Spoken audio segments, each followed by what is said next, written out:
Hola! So, another kitchen stories na naman nga tayo, pero maiba naman tayo ngayon. Outdoor ito, yes, nasa outing tayo. And as you can see, ang daming baon kasi nga naman ang daming bagets, 'di ba? So, pag outing, bida talaga yung mga pagkain dyan. So, kailangan bonggahan natin lagi yung mga baon natin para naman ma-enjoy natin ang outing. So, pag sinabing outing at inaya mo ang Mama Dora, naturalesa, Mama Dora means foods.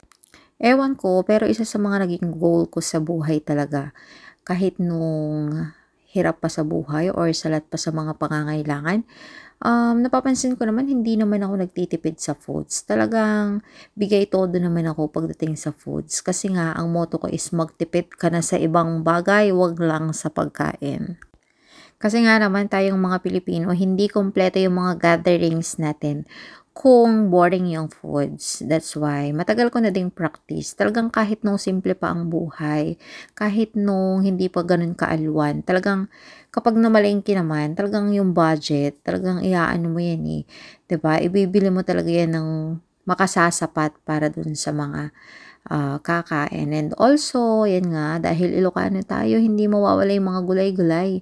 And then, kung gusto mo pang mas makatipid, magtanim ka. Ganon. Diskarte. Tamang diskarte lang sa buhay. Yes. Avoid complaints and tamang diskarte lang. Ganun lang kasimple and promise. Hindi ka magugutom, even your family. Makakapag-share ka pa. I'm talking about experience here. Tingnan mo ko. Ang laki ko na. Pero wala naman tayong dapat pagsisihan sa paglaki natin ito kasi na-enjoy naman natin every meal, especially kasama natin yung ating mga loved ones and friends.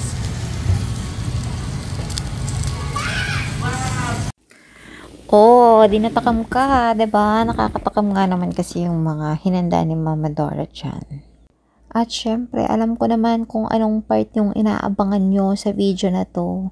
Inaabangan nyo yung shout out. Yes, as promised, eto nga't sinipagan kong mag-edit para makapag-shout out ng ating lucky viewer, lucky sharer, active. I mean, hindi siya lucky, siya active. So, nagsisimula na ako ulit mag-take note ng mga active at mga masisipag, mag-share, mag-comment, mag-react sa ating mga videos. Yes, dahil medyo napapansin ni Lolo Mets ang ating mga pinopost. That's why tumaas yung reach natin at ayokong masayang yon. That's why sinisipagan nating mag-upload ng mag-upload dito at sa tulong ninyo ay maa-achieve natin yung mga yan sa pamamagitan ng inyong mga reactions, comments, and shares.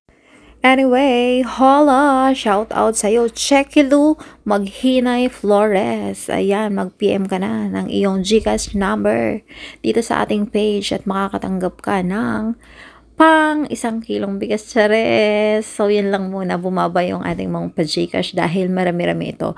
Every video ay magkakaroon tayo ng lucky receiver ng ating pa-GCash.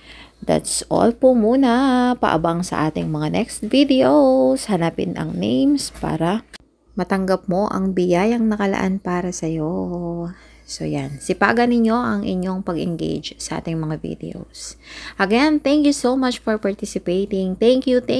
Keep on watching. Bye!